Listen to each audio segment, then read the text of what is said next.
Oke. Yalah. Assalamualaikum warahmatullahi wabarakatuh. Waalaikumsalam warahmatullahi. Alhamdulillahirabbil alamin wassalatu wassalamu ala asyrofil anbiya'i wal mursalin wa ala alihi wa sahbihi rasulillah ajmain amma ba'du.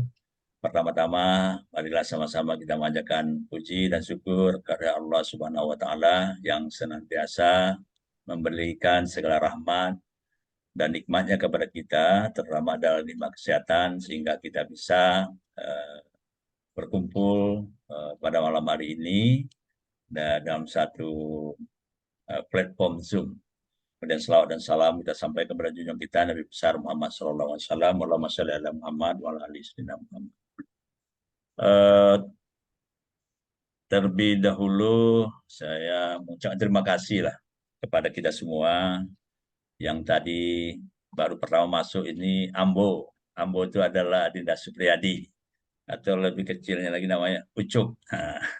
Sekretaris Dinas Perkebunan yang itu yang harga-harga sawit yang senantiasa Ambo share itu. Tapi berkisar 2000-an tori sawit. Nah. Kemudian Adinda Hairudin dari Tanjung Pinang. Adinda Dr. Agus Mandar dari Pekanbaru, pindah dari Tolok ke Pekanbaru. Adinda Aprian Dinata, ini moderator kita dulu nih. Kita bisa muncul lagi sekarang ini kan, alhamdulillah beberapa waktu ada menderita kekurang sehat ya, alhamdulillah sudah sehat. Kemudian John Erlis, seorang tokoh muda kita ini, senantiasa juga hadir. Baiklah, untuk menginikan apa ini, ya Les tadi juga pesan duluan ya dia akan masuk juga. Kemudian Asdi pun gitu, sedang mimpin rapat, dia belum bisa buka laptop. Jadi maksud dan tujuan kita untuk pada hari ini agar terisi juga karena kita sudah berusaha setiap minggu.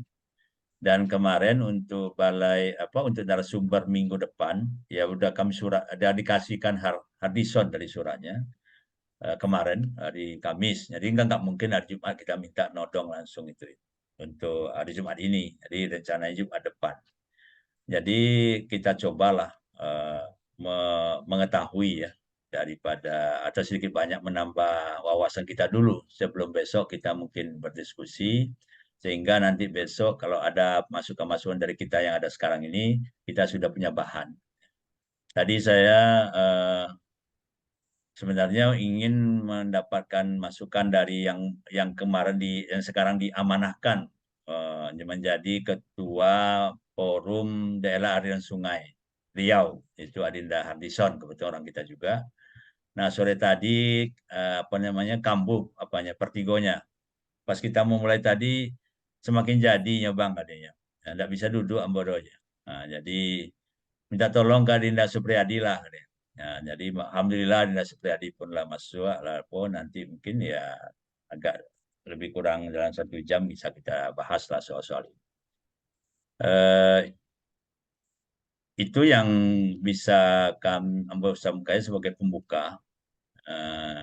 Mungkin juga nanti untuk ada sedikit diskusi kita Dinda Supriyadi baik dulu dari Bapeda mau sekarang dari perkebunan misalnya dampak-dampak kita terhadap drama sungai dan kemudian daerah aliran kita mungkin Dinda Supriyadi sudah ini mohon kita sedikit diberikan pencerahan lah di situ.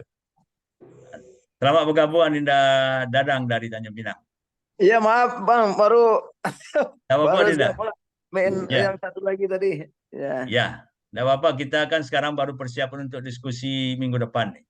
Kita mulai dulu mendengarkan ke Adinda Supriyadi. Sekarang menjabat sehari-hari adalah ke Sekretaris Dinas Perkebunan Provinsi Riau. Silakan Adinda Ambo. Yang ada Ambo nama Supriyadi Ucup. Orang Sitajung. Silakan. Assalamualaikum warahmatullahi wabarakatuh. Waalaikumsalam warahmatullahi wabarakatuh. Yang mengerti. Ini memang pasnya tadi ketua forum juga. Kalau Ambo kalau agak lama meninggalkan terkait air tuh gitu. Nah, sisa-sisa masih ada.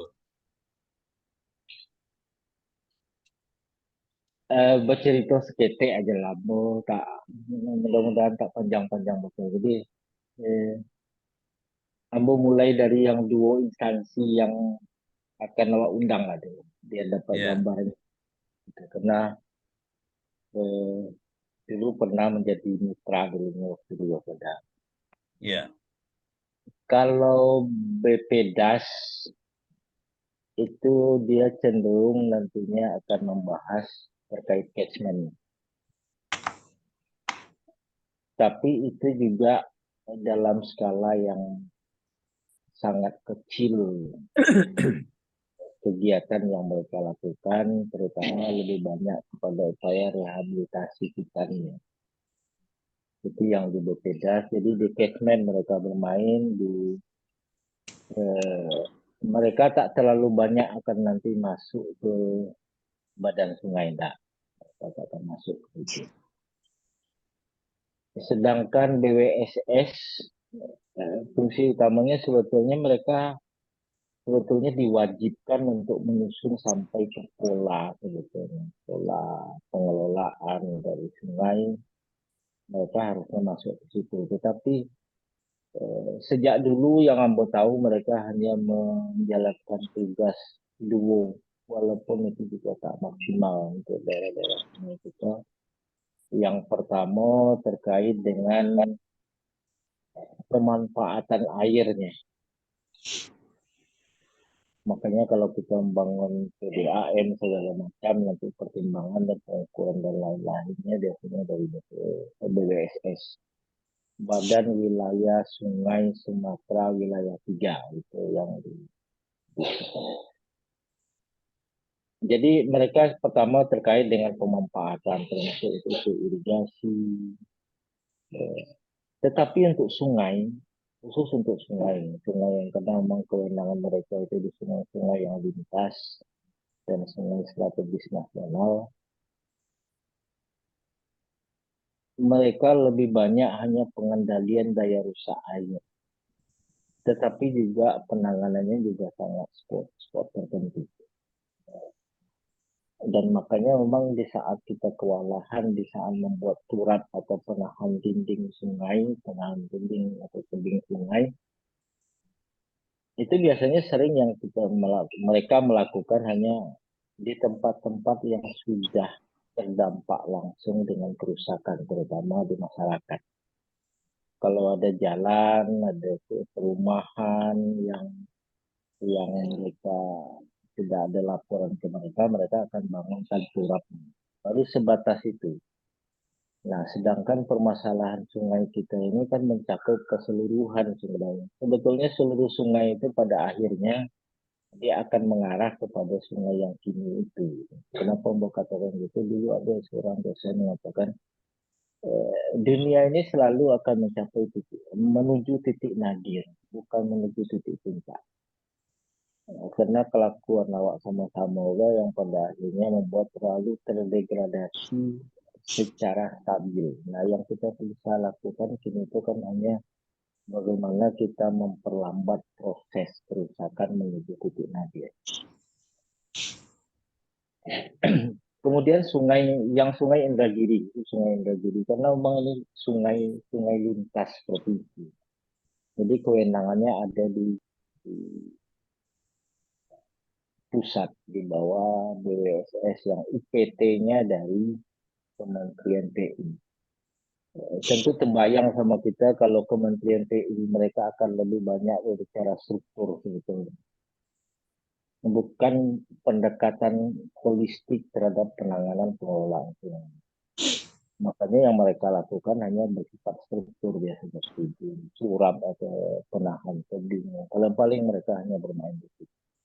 Karena memang yang kita lihat kalau kita lihat baca polanya dulu yang pernah disusun oleh BWS itu cenderung mereka hanya bicara supervisi. Sedangkan penanganan ini kan sebetulnya mencakup keseluruhan permasalahan yang ada di wilayah itu. Karena tidak ada satupun wilayah kita itu yang tidak terbagi dalam das. dalam catchment, dalam daerah aliran sungai itu semuanya pasti akan tercover oleh gas. Khusus untuk Sungai Indragiri yang kita mulai dari Danau Singkara ini, itu debitnya sebetulnya dulu hampir sama dengan debit sungai yang ada di Kampar. Tetapi kini memang ada penyusutan yang signifikan. Kita sama-sama paham lah dengan itu. Khusus yang di daerah hulu memang harusnya menjadi kawasan perlindungan untuk pengendalian hidrologisnya itu kan sudah terbuka habis. Kalau kita tengok ini satu-satunya yang akan bisa mensuplai itu kan di daerah Bukit Ketabo, Rimbang Baliang. Sedangkan di daerah Sumbarnya, mulai kita tengok dari Danau Singkara sampai ke bawah itu kan sudah menjadi lahan pemanfaatan di luar untuk perlindungan. Kita bisa tengok panjang mulai dari Batu Sangkar sampai ke daerah itu yang sampai ke bawah itu ke Danau Singkara itu kan sudah terbuka. Kenapa terbuka? Karena memang di daerah itu, di daerah Sumbarnya, lahannya relatif flat. Yang hanya perlu, kalau kita lihat dari sisi kawasan hutannya, yang tinggi itu memang hanya di perbatasan yang ada. Nah, yang akan dijadikan kawasan hutan lindung karena sesuai dengan kriteria di Kementerian Kehutanan, kawasan lindung yang hanya untuk pengendalian hidrologi Sungai Indragiri, itu hanya berada di situ. Bukit Batabu. Kabola Bukit Batabu bisa kita tengok di daerah misalnya aja lah, kita ke Sijinjong itu. Lahan mana yang sudah tak akan terbuka? Telah habis terbuka. Nah, padahal kita berharap recharge untuk sungai itu, untuk mengisi sungai itu, kalau seimbang untuk alirannya kan harus sesuai antara input dan output. Sedangkan air yang jatuh Salamuku untuk mengisi air tanahnya, itu kan karena memang sudah terbuka, itu langsung melimpas di atas itu masuk ke sungai. Apa yang terjadi? Recharge air kita untuk air bertanah kita itu memang sudah semakin turun. Kita bisa tengok sumur gali kita pasti akan semakin turun permukaan. Karena memang recharge air tanah itu sudah semakin turun. Kenapa? Karena memang kesempatan untuk infiltrasi air itu semakin kurang.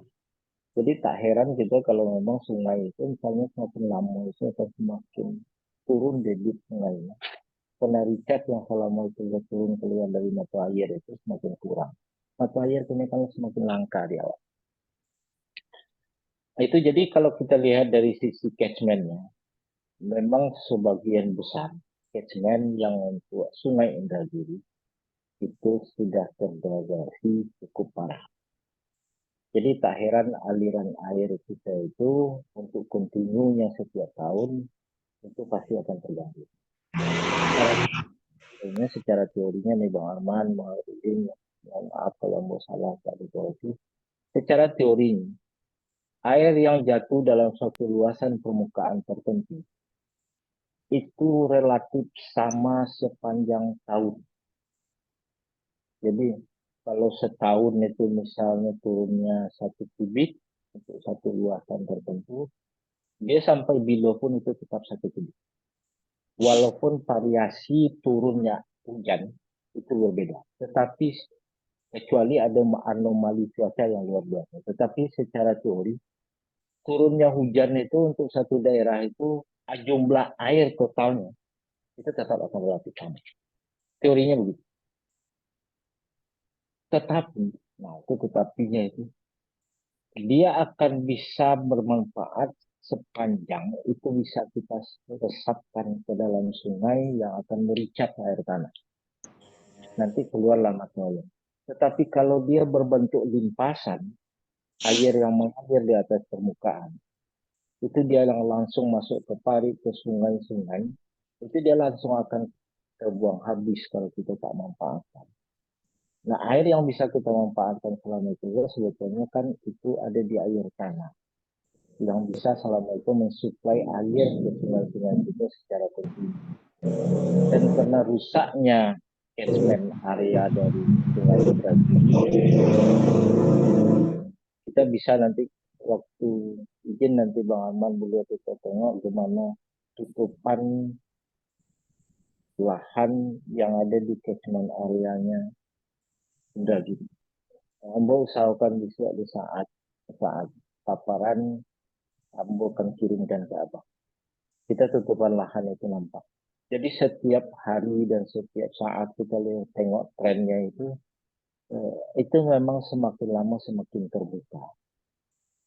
Kalau air yang jatuh ke dalam soma, jadi air yang jatuh ke atas permukaan vegetasi, itu dia kan lambat sampainya ke tanah.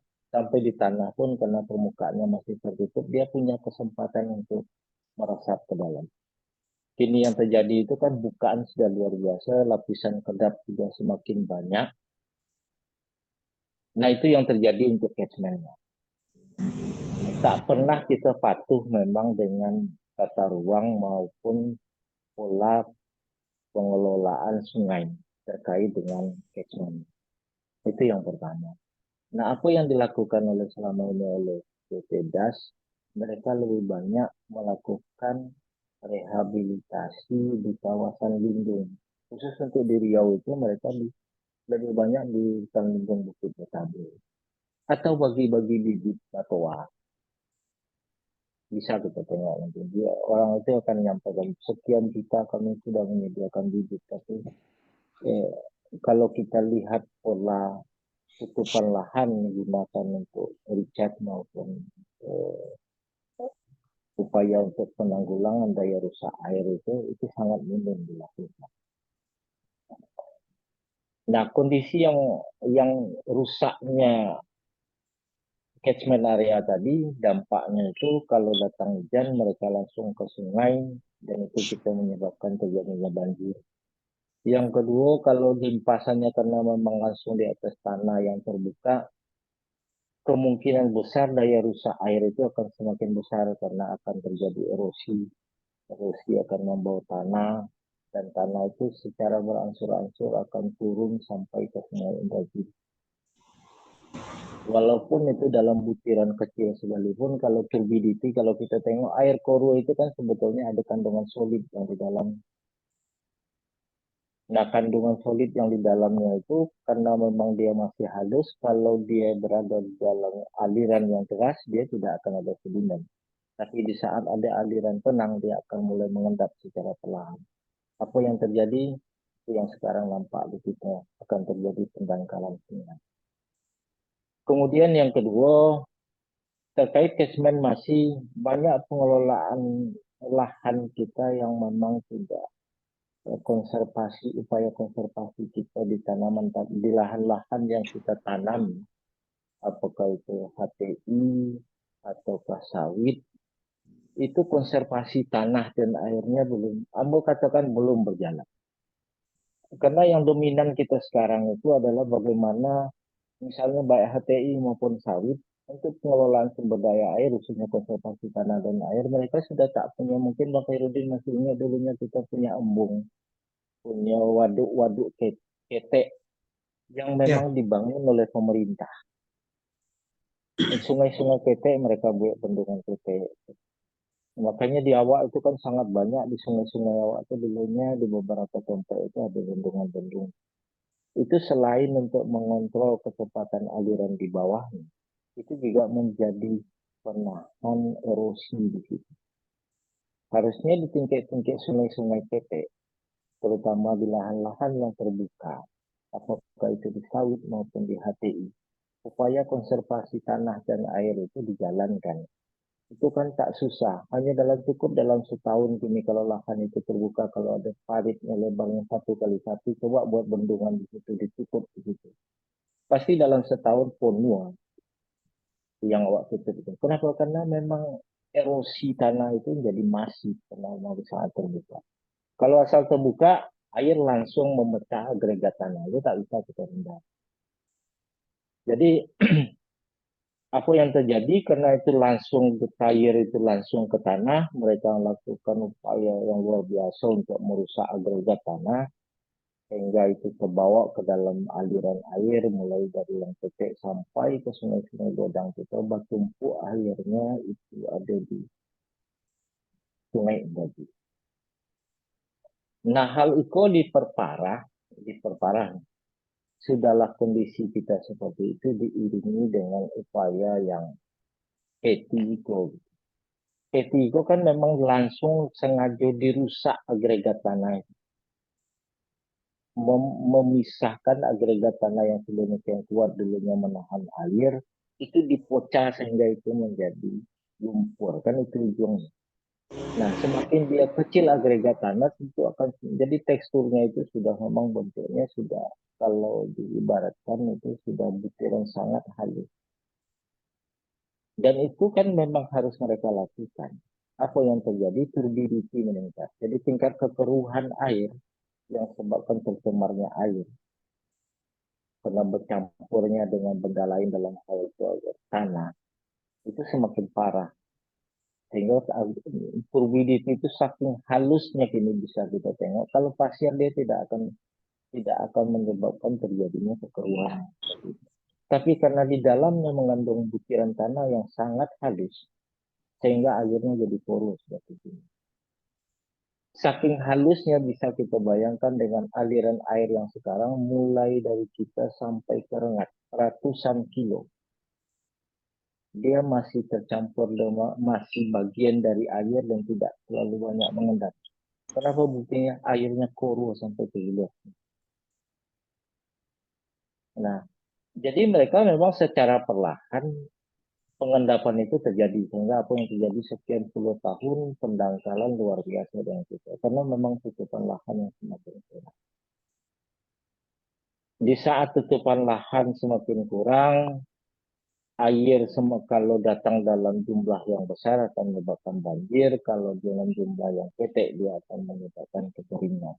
Dan itu yang kita rasakan di Sungai Indragiri. Dan itu berlaku di semua sungai di situ. Karena memang kearifan kita terhadap konservasi tanah dan air itu masih jarang. Apa dampaknya kalau kita bicara dampaknya? Yang pertama itu tadi kita yang cerita tadi Bang, akan terjadi pendangkalan sungai.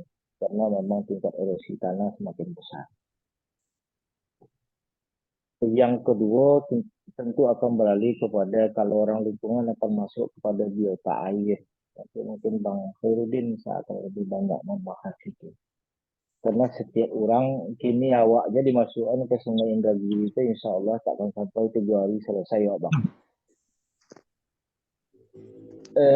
Itu terkait biota air. Kemudian karena memang penampang sungai, kapasitas sungai semakin kecil. Dulunya dalamnya bisa sampai 6 meter atau 3 meter.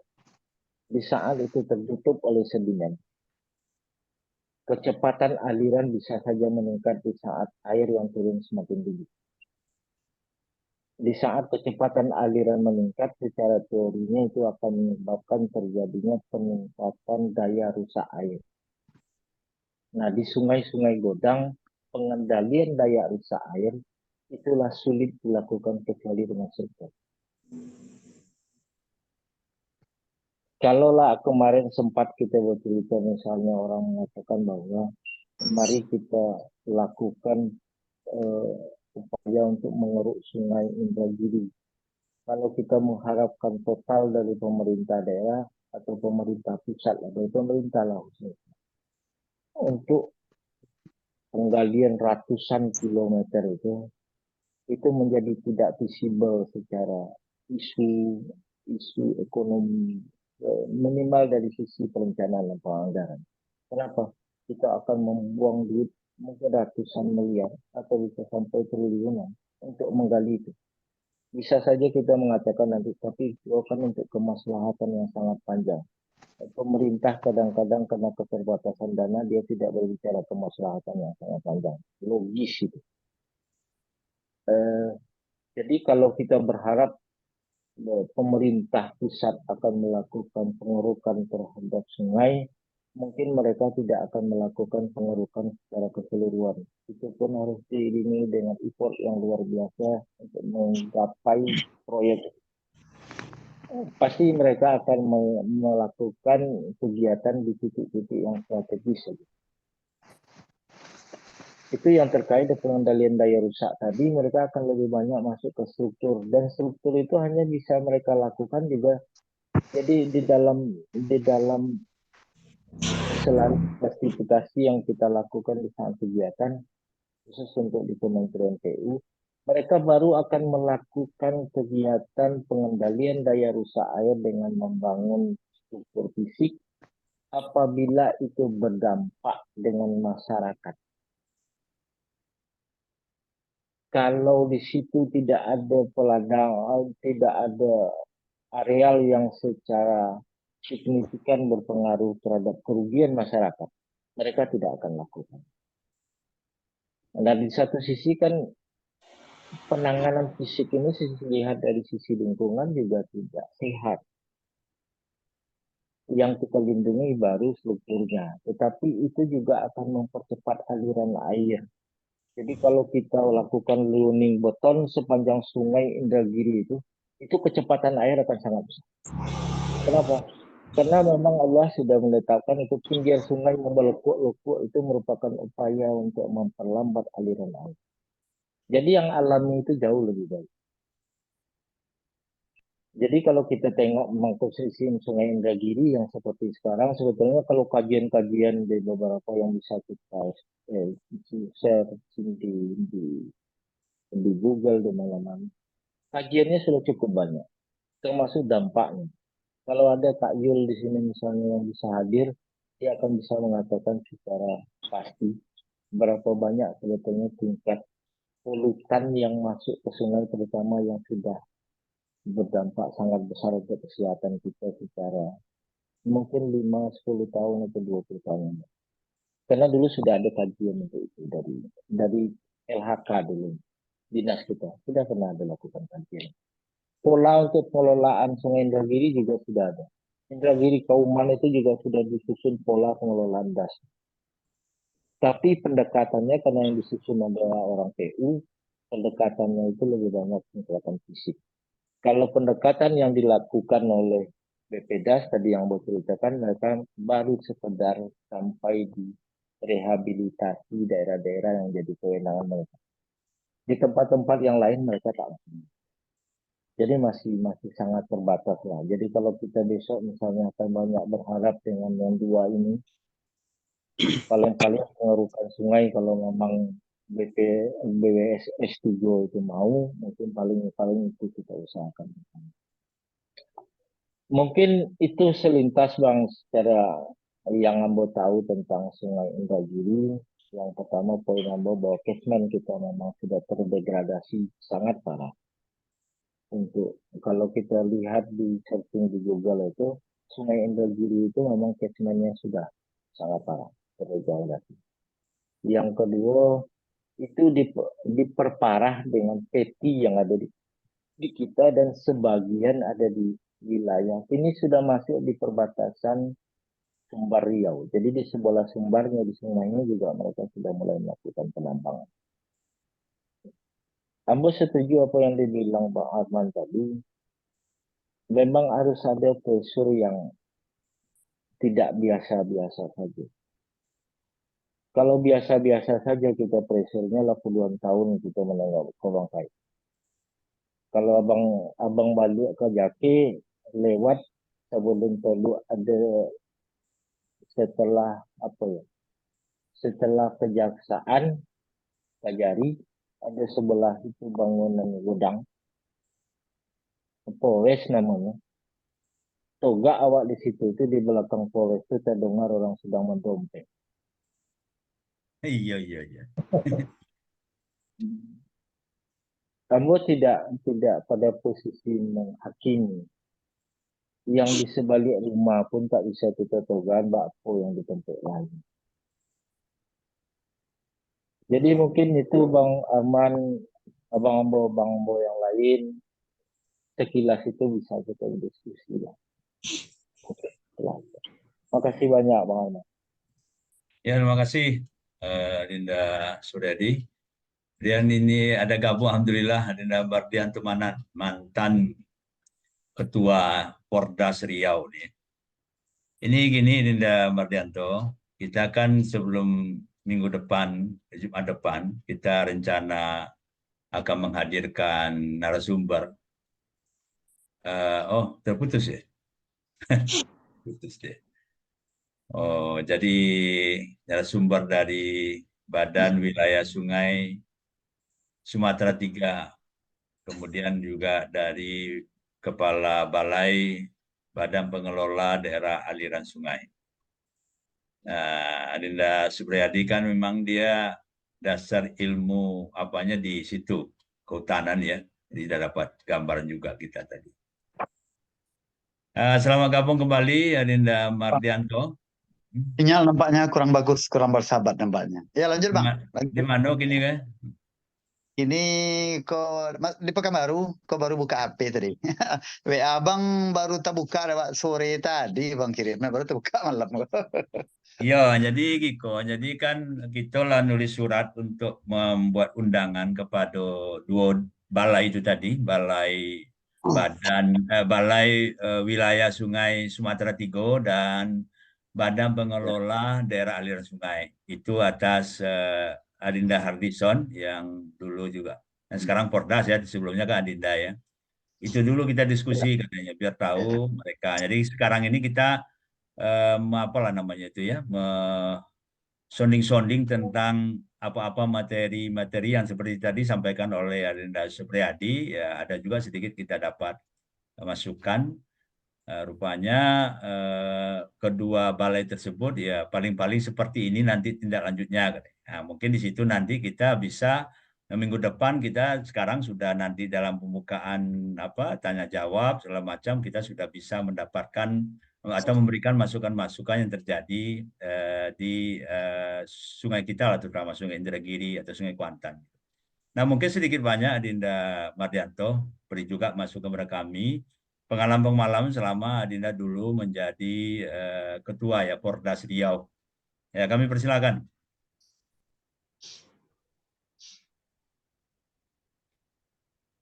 Silakan Dinda. Lanjut yang lain dulu Bang, awak baru masuk kini tidak tahu kemana. Nah, adanya mulai itu tadinya baru Dinda Supriyadi. Kami Dinda si profesor sedang ada rapi, tidak bisa buka laptop. Yang sebenarnya cerita-cerita untuk persiapan menjelang kita akan diskusi dengan balai itu kan ini ke apa namanya itu kepala balai yang bertanggung jawab sebenarnya dari pusat ini ada di daerah, tapi sepertinya tidak ada actionnya gitu lihat. Seperti yang Dinda Supriyadi bilang, malah di Sungai di kebun Nenas saja di belakang Polres itu aja ada dompeng bunyi-bunyi dongeng sampai ke produk. Nah, ada tindakan seolah-olah ya ada seperti tidak bertuan. Seperti Pak Rojo kalau BWSS itu kan kalau nggak salah kantornya di Jalan Pepaya itu lah. Seperti tidak di Jalan Pepaya aja dan kalau keluar dari situ dah gitu. Kalau BPD Edas tidak tahu mau kantor mana. Jalan Bakti itu mana kak? Bakti. Jalan Bakti dekat Tabrani Rap itu, depan Ya, Tabrani Rap itu. Hanya kelengkapan dari perpanjangan tangan pusat, tapi seperti ya ada, tapi seperti tak ada gitu loh. Jadi apa-apa kira-kira bahan mungkin awak besok lebih terarah kan. Kalau awak besok sedang mendengarkan pemaparan orang itu, awak tentu punya kejadian terarah itu, maksudnya kita punya bahan-bahan atas kejadian-kejadian yang terjadi terutama di kampung kita. Itu dah. Itu aja sebenarnya. Brainstorming lah sekarang ini dari pengalaman yang Adinda Supriyadi tadi, dari pengalaman-pengalamannya dari brainstorming kita, ya kini Adinda Mardianto Manang, karena tadi sebenarnya Hardison juga tiba-tiba saki aponya kambuh pertigonya. Itu. Dia tua. Oke, silakan. Ya, makasih. Assalamualaikum warahmatullahi wabarakatuh. Wassalam. Ya, tadi Pak Supriyadi sudah banyak menjelaskan. Sebenarnya Pak Suwardi ini ahlinya, no. yang Ya. bidang apa tuh Ambo bilo waktu penelitian tuh jadi narasumber Ambo banyak yang mau masukan terhadap Ambo tuh. Ya. Jadi kalau Ambo melihatnya memang kalaupun menghadirkan nanti BPDAS atau BWS Wilayah Tigo Sumatera itu ya paling-paling kita hanya apa namanya menjelaskan apa manajemen pengolahan atau strategi pengolahan yang tidak pasti aja sebenarnya. Paling-paling nanti tak akan ada juga solusi yang akan kita dapatkan dari mereka gitu. Kalau Ambo melihat tuh apa namanya ya pengolahan sungai itu yang diserahkan kepada pusat tuh apa namanya yang tidak terarah dan tidak terkendali. Kalau Ambo menyebutkan sama orang tua yang ingin menambah bini balik ya, selero godang tapi tenaga kurang gitu. Jadi Ya, Les. banyak kadang-kadang diserahkan ke pusat. Sebenarnya pusat itu wilayah pusat. Seperti di Sungai Siak misalnya. Lalu Sungai Indragiri yang apa Rokan tidak salah saya itu BWS juga ya Pak Supriyadi itu. BPDAS Oh, BP. Indragiri Rokan. Indragiri Inrok ya, Indragiri Ya. Rokan gitu nanti ada. Ya, ya, tapi tidak ada salahnya juga kita menengok mungkin dari keterangan dari mereka nanti di mana celahnya bisa masuk. Tapi karena itu tupoksinya pengolahan itu adalah di BPDAS itu dari pusat dan APBN, ya paling-paling kita hanya mendengar dan menyimak aja. Banyak yang terasa mau dipegang tapi selalu itu bukan wilayah kita gitu kan. Untuk di provinsi tidak bisa, kabupaten apalagi jauh dari itu gitu. Sementara persoalan-persoalan yang sangat klasik itu yang tahu tuh yang merasakan dampak dan akibatnya itu adalah masyarakat sepanjang sungai. Kalau kita Indragiri itu mulai dari Sungai Sinamar di Sumbar sana itu sampai ke Batang Kuantan sampai ke Indragiri yang katakan. Kalau dalam petanya kan Sungai Indragiri nama orang itu kan. Sehingga ya ya apa namanya itu ya apa pengolahan yang tidak pasti gitu Bang. Jadi dia sekarang dikelolakan misalnya ke pusat. Itu BWS yang namakan BWS wilayah 3, wilayah 2 atau wilayah 1 nanti. Tapi bisa ditengok penggelontoran dana mungkin perlu kita kaji lebih dalam lagi lewat Pak Supriyadi juga nanti mungkin kira-kira kalau itu menjadi BWS 3 atau pengolahannya mungkin dari pusat ataupun sumber dananya dari APBN berapa persen kira-kira anggaran negara atau PBN ini yang sudah digelontorkan dianggarkan untuk Sungai Indragiri tadi dari anggaran-anggaran yang ada dari seluruh yang ada di penggunaan APBN di Republik Indonesia ini. Mungkin Pak Supriyadi mungkin bisa juga di bawah 10% atau 5% mungkin ya yang dianggarkan untuk apa namanya tanda kutip menyehatkan sungai Indragiri ataupun sungai-sungai yang lainnya gitu gitu.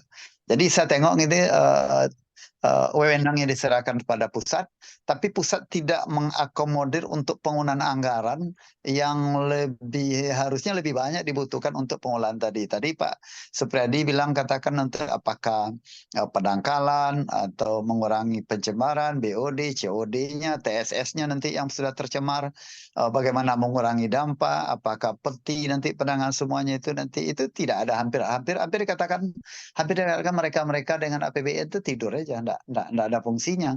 Kalau ada pun fungsi dilakukan hanya berupakan penelitian, survei ke lapangan.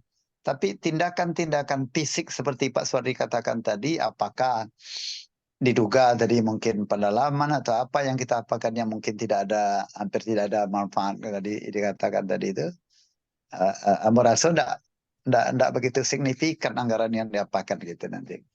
Makanya mungkin Pak Supriyadi mungkin atau kita buat semua nanti mungkin ke depan Bang Herudin juga itu apa namanya tuh ya. Kalau saya mungkin menyarankan ke depan tuh memang ada satu pengelolaan satu pintu.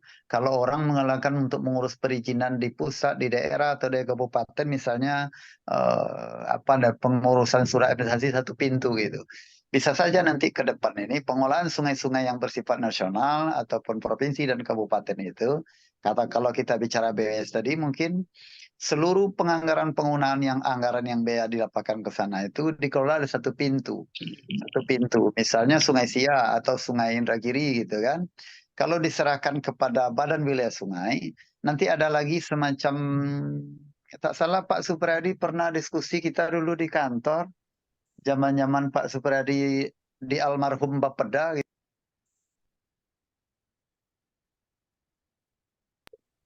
Apa namanya, ada semacam otorita Pak Supriyadi. Kalau tidak salah Ya. saya di Jawa Barat itu di daerah mana tuh, Jawa Barat, kan ada semacam otorita Sungai Ciliwung, otorita Sungai apa gitu kan. Ya, Sehingga Timur dengan lah.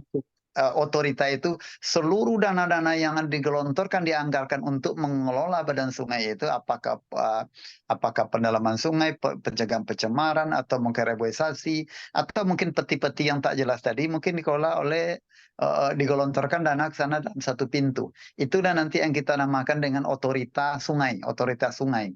Seperti Batam misalnya ada otorita Batam. Ini juga mungkin ke depan perlu seperti itu juga gitu. Cuman seperti apa pola badannya, bagaimana siapa orangnya, di dalam lembaga itu siapa saja yang bermukim, itu mungkin perlu pencerahan lagi mungkin bagi kita semua itu mungkin. Mungkin itu Pak Supardi, saya nengok Pak Supardi ini merokok ini bukan menyampaikan, saya tambah pening saya tengok ini karakternya. Mungkin itu Bang Herudin, nanti yang dapat kita sampaikan, mungkin ini kan hawa wacana itu aja. Iya, Saya iya. juga kemarin sudah menghubungi juga Pak Bujang itu, Pak Bujang Rusman itu sudah saya kontak juga.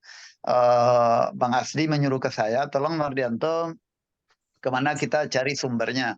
Saya sarankan dulu sama Bang Profesor gitu. Pak Prof itu ada namanya Bujang Rusman, saya bilang. Dulu sama-sama saya ketua Pordas di Provinsi Riau, Pak Bujang ini ketua Pordas Sumatera Barat gitu. Lalu kita ketemu banyak membahas tentang persoalan-persoalan hulu dan hilir itu. Karena hulunya kan di Sumbar ini, kita di hilirnya gitu kan, Bang Arman ya, Iya, iya. hulunya. Karena tak bisa terlepas antara hulu dan hilirnya gitu. Bahkan mereka menuntut juga kemarin ada reward and punishment gitu. Jadi reward itu dibayarkan ke Sumbar, yang memakai kita kan hilirnya. Jadi hulunya tak boleh ditebang, hilir hancur lebur, tapi air mengalir itu sampai jauh ke Teluk Kuantan. Harusnya orang Teluk Kuantan bayar dong ke Sumbar katanya gitu. Jadi nanti kalau mereka nanti diundang, ini mungkin akan muncul lagi reward yang paling sebenarnya. Apa reward untuk kami? Kami merawat hutan tak boleh ditebang. Tapi di Kuansing sana yang hutannya habis ya dengan peti dan sebagainya gitu. Harusnya kalian bayar dong sama kami katanya gitu kan. Jadi Pak Bujang kita kontak, Pak Bujang Rusman kembali bersedia dihadir apa nanti. Kasih tahu waktunya ke saya, nanti beritahukan itu nanti apa nanti gitu. Lalu saya bilang juga Pak Prof juga rupanya kan kawan dia juga, kenal baik dengan itu nanti. Dijelaskan kapan diadakannya dia bersedia katanya. Tapi beritahu dulu jauh sebelumnya sama Pak Bujang itu kalau acaranya akan dimulai kapan gitu nanti. Mungkin itu Bang Arman, jadi persiapan-persiapan saya rasa kita kan artinya apa namanya, persiapan untuk menuju waktu akan diadakan itu nanti dengan siapa narasumber yang akan kita hadirkan. Jadi yang perlu kita tanya mungkin BPDAS misalnya. BPDAS sudah berapa mengelontorkan uang APBN untuk pengelolaan itu? Saya pernah minta ke BPDAS itu, berapa yang sudah dianggarkan APBN untuk digelontorkan untuk pengelolaan atau perawatan pemeliharaan strategi pengelolaan untuk Sungai Indragiri tadi. Sangat kecil gitu. Bahkan tidak bisa dibuka dengan apa gitu. Atau mungkin Pak Supriyadi mungkin punya data itu. Kira-kira dana APBN itu Pak Supriyadi ini kan dapurnya Bapeda dulu. Jadi kira-kira semasa Pak Supriyadi mungkin mundur 2-3 tahun ke belakang itu, berapa yang sudah diantarkan APBN, yang sudah diantarkan apakah oleh BWS ataupun oleh BPDAS, presentasi dari APBN itu untuk dianggarkan untuk perawatan pemeliharaan dari Sungai Indragiri tadi. Boleh dikatakan sangat kecil salah satu nanti. Jadi itu saya katakan tadi dari awal tadi bahwa BWS atau BPDAS tadi punya selera besar tapi tenaga kurang. Jadi seakan dia ingin mengolah sungai-sungai yang bersifat nasional. Sungai Siak sekarang, Sungai Siak nunggu diambang kehancuran. BOD-nya, COD-nya, TSE-nya sudah sangat parah di ambang batas. Sangat tidak toleran lagi sekarang Sungai Siak itu nanti. Kuansing juga akan menerima itu juga, apalagi dengan peti dikatakan tadi, dengan apa namanya pencemaran yang sangat mematikan, tinggal menunggu 10-15 tahun ke depan, nanti sepanjang Indragiri kita akan cacat semua nanti. Cuman kalau kita bicara sekarang kan macam-macam dikatakan orang. Bang Arman mengatakan di sini apa nanti dibilang orang politik apa dan sebagainya. Padahal itu fakta di lapangan bahwa Sungai Batang Kuantan itu sudah dikeroyok oleh para bandit-bandit, termasuk oknum-oknum polisi yang dikatakan tadi betul tuh di galang Pak Supriyadi tadi. Di belakang Kapolres itu ada orang mendompeng, dia tenang-tenang saja. Kadang di Kuantan Mudik juga Pak Bang Arman gitu di belakang polsek itu orang berdompeng dapat saja tenang-tenang saja. Kadang-kadang dia ribut apabila Bang Arman heboh, nanti razia. Saya itu dulu razia setorannya misalnya katakanlah 75 satu hari, setelah Bang Arman atau Mardianto heboh, besok naik Naik. jadi 100. Gitu berarti kan. Iya, betul, betul, betul. Betul. Itu betul.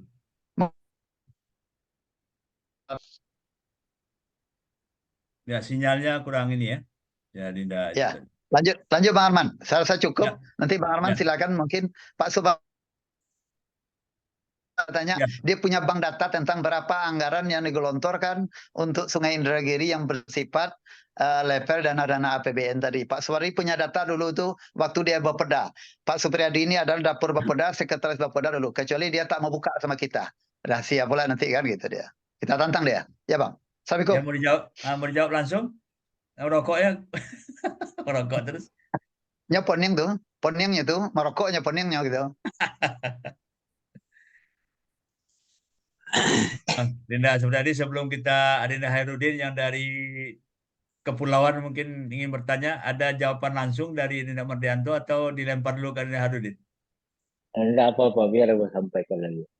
Nah, Nah, di BWSS 3 itu, eh, setiap tahun alokasi dana itu totalnya nih, totalnya berkisar di bawah 200 miliar. Tetapi yang untuk sungainya, nih, yang untuk sungainya, nah, ya sekitar 3-4 miliar lah untuk sungai Indragiri itu ada. Kalau dipersentasikan kita carilah persentase. Dan apa yang dilakukan oleh BWSS, mereka hanya pengamatan debit sungai. Nah, itu dia. Jadi pengamatan debit sungai itu bukan pula berbicara terhadap kualitas air, tapi baru debit sungai yang mereka. Dan debit sungai itu kini pengukur sungai itu lah banyak didarik Bang Odianto. Ambo yakin kini dengan kondisi yang ada itu takkan berjumpa debit sungai itu di orang kan. Jadi kalau kita katakan panjang sungai Indragiri itu hampir mendekati 500 kilo, bisa dibayangkan dengan hanya di 3 miliar 4 miliar. Nah, sisanya itu mereka masuk ke irigasi, karena memang itu kewenangan mereka yang di atas 3.000 hektar, mereka paling masuk di situ. Yang lainnya, paling-paling mereka sungai-sungai ya, kalau ada pun insidentil yang sifatnya mereka melakukan bangunan seperti itu untuk penahan tebing. Itu pun lah langka kita tengok ini kan Bang Odianto. Jadi kalau kita tengok persentasenya tentu golak wah gitu kan. Kalau kita tengok teorinya kan satu sungai, satu perencanaan, satu manajemen ya. Kini aja lah banyak manajemennya gitu kan. Gimana kita nak bicara itu gitu. Nah, jadi karena memang kewenangan kita di pemerintah daerah itu hampir dikatakan tak ada kecuali di Reteh. Sungai provinsi itu hanya ada di Reteh, kemudian sungai-sungai kecil ada di Awak, tetapi keseluruhan itu catchment area-nya itu kan di bawah Sungai Indragiri. di Rete itu apa nih? Reteh pun itu di bawah pusat gitu kan. Jadi Rete itu sungai ini ya? agak Nama sulit sungai. kita bicara itu tuh Bang. Ya. Rete itu Jadi nama sungai. sungai-sungai utama kita yang ada di Riau ini semuanya itu memang baik Indragiri, Siak, Kampar, Rokan, itu semuanya sungai-sungai nasional. Siak sungai strategis nasional karena mampu lintas. Yang lain sungai lintas gitu. Tetapi manajemennya untuk pengelolaan itu tak jole dah bang. Seperti yang katakan Pak dosen kita tadi kan sebetulnya Pak Dewan, kalau mereka pun mengalokasikan dana untuk pengelolaan itu karena memang harus satu manajemen, memang seperti yang dulu pernah kita diskusikan. Kalau memang mau fokus harus ada otoritas sungai ini. Jadi kalau tak begitu, maka penanganan holistiknya tak akan ketemu. Jadi kalau alokasinya memang sangat minim, masih bisa lah kita mintakan misalnya update terakhir nanti dengan kawan-kawan BWFS, alokasinya untuk Sungai Indragiri. Menjelang waktunya tiba, tiba cari. Tetapi kecepatan memang untuk tutupan lahan terakhir mungkin yang akan bisa Ambo sediakan untuk catchment. Tapi ada hanya khusus untuk di daerah kita saja. Kalau daerah sini kan mereka relatif flat di sumbarnya. Dan Pak Dewan pernah Ambo sampaikan juga, pernah orang Sumbar itu kepala Bapedanya dulu yang sekarang jadi Pemda itu pernah jadi kepala Bapedanya, mereka juga minta kompensasi gitu kan reward and punishment nih kita setuju. Ambo sobri kalau itu layakan disobri itu kan main bergurau bang dengan Bang Hans kan. Jiko aja lah bang kalau memang bang untuk sampai sini tak bisa mengendalikan catchment area di sini untuk perlindungan karena memang mereka kan jadi areal pertanian nih. Abang tutup ya air itu di perbatasan jangan lewatkan ke Riau. Itu berang nama itu. Berang. Nah biarlah kami pakai sungai kami ya lah. Berang Bang Herudin kemah. Hilang Kepri kau. Sungai Jang. Karena kini untuk air yang untuk pemeliharaan badan sungai, alur sungai saja kini Pak Dewan. Itu kan sudah tak bisa berfungsi maksimal. Untuk pemeliharaan dan perawatan badan air saja, untuk aliran air yang ada itu sudah tak mungkin kan. Jadi memang apalagi ditambah dengan limbah-limbah domestik kita. Kalau cerita itu tuh semakin tak jolly besok ke depan memang sungai awal. Kalau Labulia misalnya fokus kita dalam kini untuk penanganan. Karena orang Sumbar besok kan ditanya, air yang keluar dari Danau Sengkarak masih jauh. Nah permasalahan di kita itu ini kan yang paling banyak itu di kita yang dampaknya nih kerusakan itu kan pertama banjir, sudah itu pendangkalan, kemudian kualitas air yang menurun drastis, yang dominan kan itu. Dan penyebab utamanya sebagian besar itu terutama untuk yang kualitas air kan lebih banyak di awak, Pak Dewan. Petiko dan upaya yang secara masif terjadi perubahan tutupan lahan yang menyebabkan yang tadi yang Anda ceritakan tadi. Jadi bisa ya mungkin perlu hati-hati kalau kita bicara masalah kualitas air bisa karena di Danau Singkarak dan air yang keluar di Ombidin itu masih dampak batunya. Besok kok menyipaknya ke awak gitu. Tapi kalau terkait aliran debit alirannya mungkin bisa kita jalankan.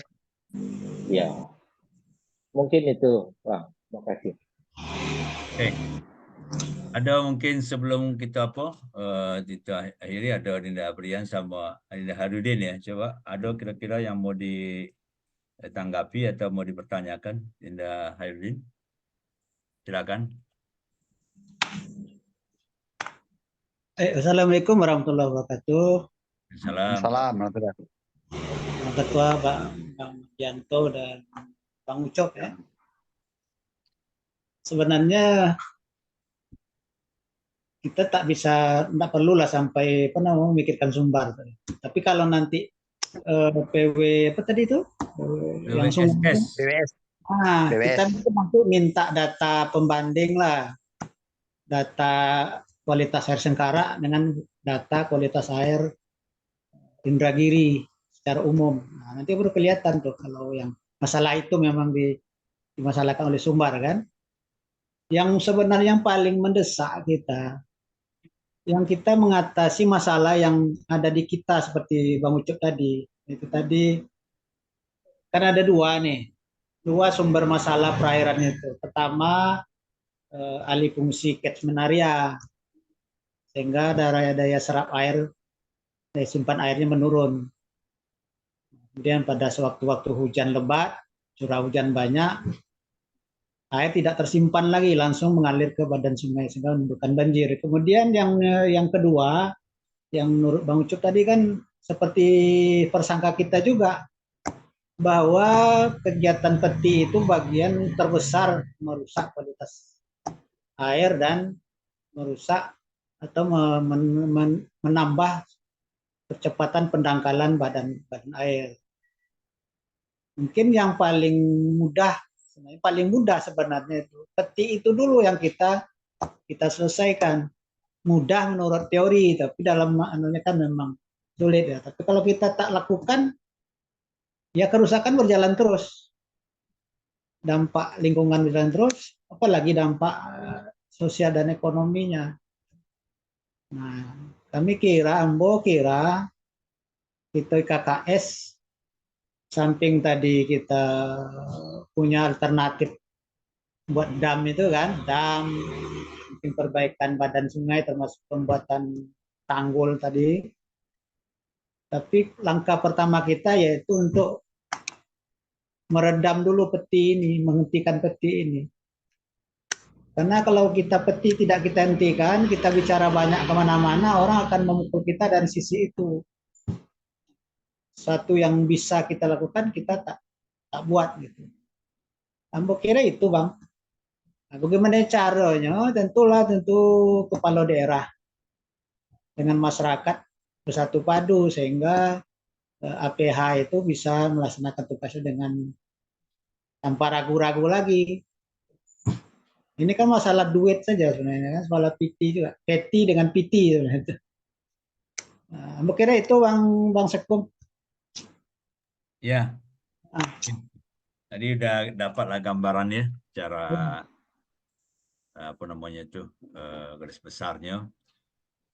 Nak bertanya, jadi 200 miliar itu per tahun dari APBD itu Dinda Cup ya. PBN. PBN ya, karena mereka instansi terkait instansi dari vertikal ya. Ya. Itu 3 untuk sungai aja, itu untuk maksudnya untuk apa itu? Untuk sungai itu hanya 3 sampai 4 miliar. Iya, untuk Sungai Indragirinya karena jadi mereka itu kan lebih banyak pengelolaan irigasinya. Di BWSS itu untuk irigasi yang jadi kewenangan pusat. Itu juga di situ. Jadi misalnya irigasi Simandola yang sudah di atas 3.000 gitu kan, itu pengelolaannya kan di mereka. Jadi Ya. kalau seluruh biaya operasionalnya ada di situ. Belum lagi nanti biaya yang melekat di mereka. Apakah itu belanja pegawai dan lain-lain kan juga situ semuanya. Jadi kalau untuk ke sungainya, Sungai Siak itu yang mereka bangun itu dulu juga hanya pengukur debit air saja, kemudian honor untuk tenaga pengukur itu, pendata itu, tak lebih dari itu. Dan untuk sungai belum tersentuh lah seperti yang cerita Pak Dewan tadi itu memang belum. Masih jauh ada yang kita harapkan. Ini Jadi dari kalau ini menurut BW Ambo mungkin kalaulah ada kesamaan kita Ambo berharapnya gitu. Jadi kalaupun kita nanti mengundang dua instansi vertikal tadi, kita berharap gerak langkah kita sama, minimal itu dulu gitu.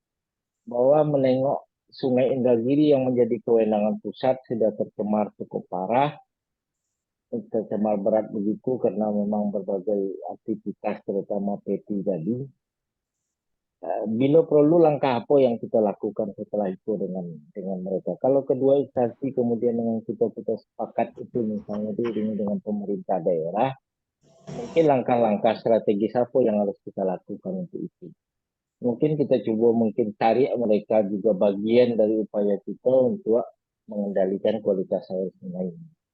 Mungkin itu Bang. Ya. Iko yang 200 miliar itu dari BWSS3 atau BP Das juga ada segitu juga?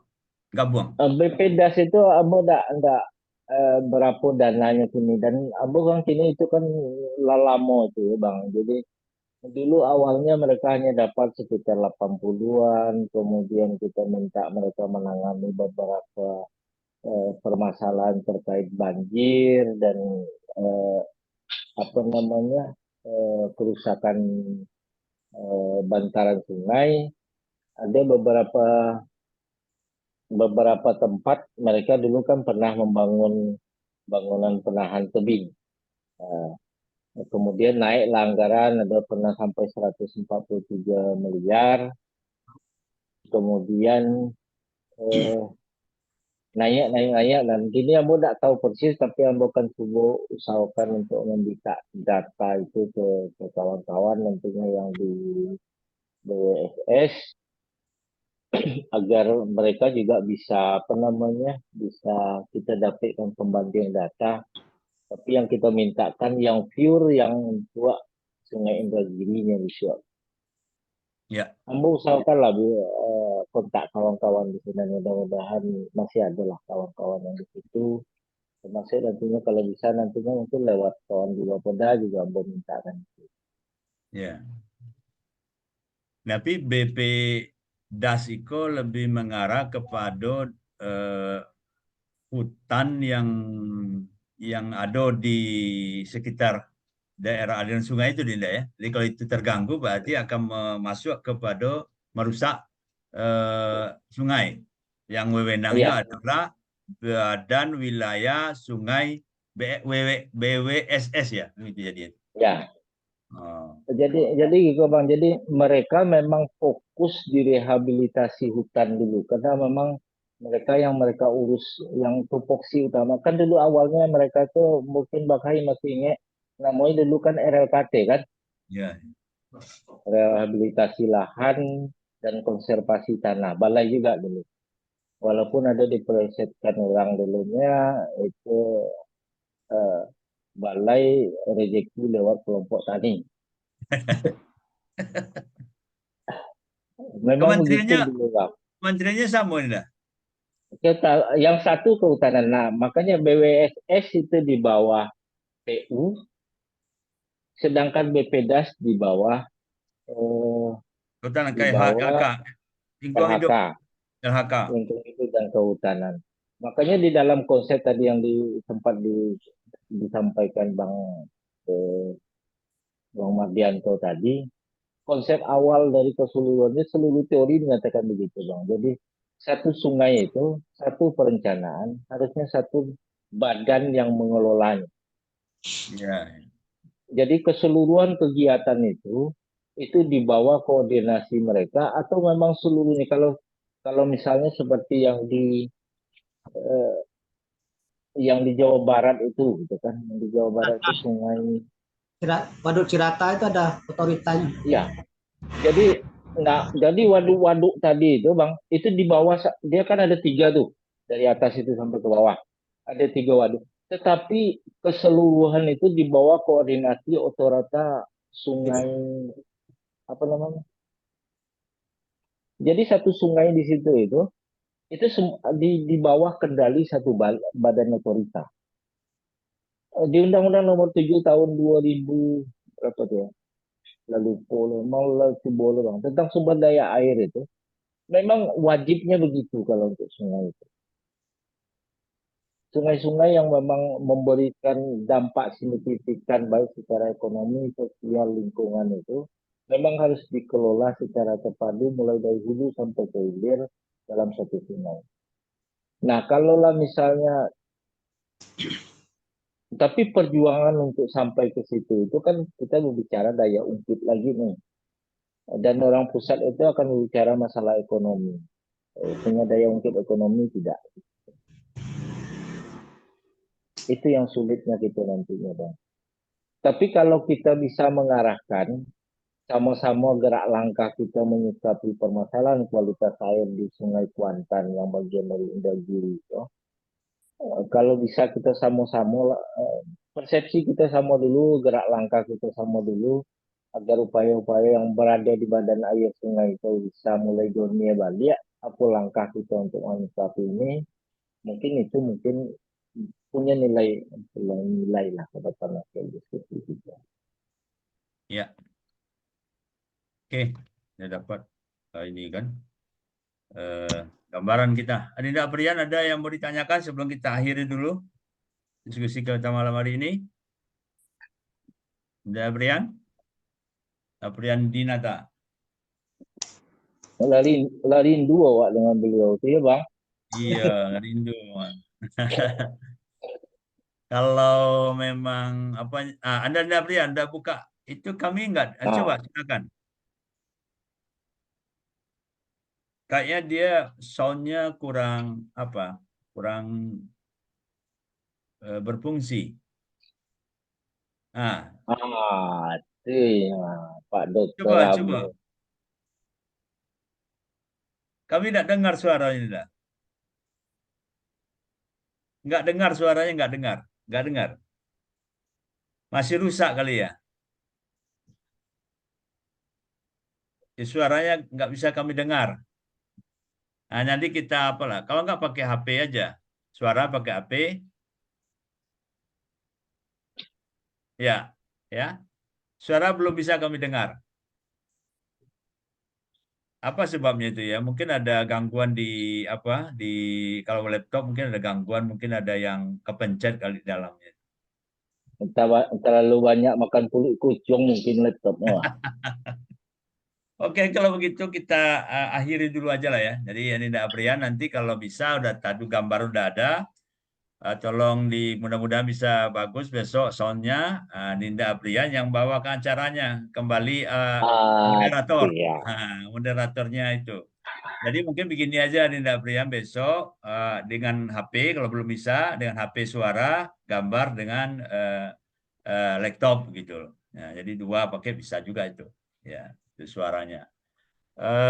Ambraso kan sudah dapet Wak, kan semacam gambaran lah. Namun tidak menyangkut juga tadi seperti main-main kayaknya, tidak serius di apa namanya itu kementerian apa namanya itu yang vertikal kok. Salado aja kalau kesimpulan ambo ya. Bentar kok.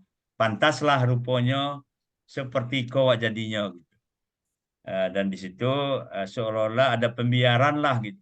Karena ada pihak-pihak tertentu yang di situ bisa mendapat keuntungan. Itu kesimpulan kasar ambo gitulah. Tayo tidak, tapi menurut ambo seperti itu.